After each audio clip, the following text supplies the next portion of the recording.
Is your Mercedes infotainment system, Command, or MBUX constantly shutting down? This often points to power instability, software glitches, or overheating. First, try power cycling. Turn off the car completely, remove the key fob, and wait 10 to 15 minutes to reset the system. Next, check your car's 12-volt battery. It should read 12.6 volts or higher when the car is off. A weak battery can cause unexpected shutdowns. Also, inspect the infotainment fuse, often in the engine bay fuse box. A blown fuse indicates a bigger wiring issue. If basic fixes don't work, attempt a system reset. Look for Factory Reset in the Settings menu.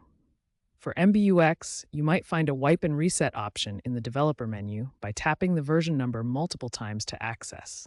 Remember to back up your data first.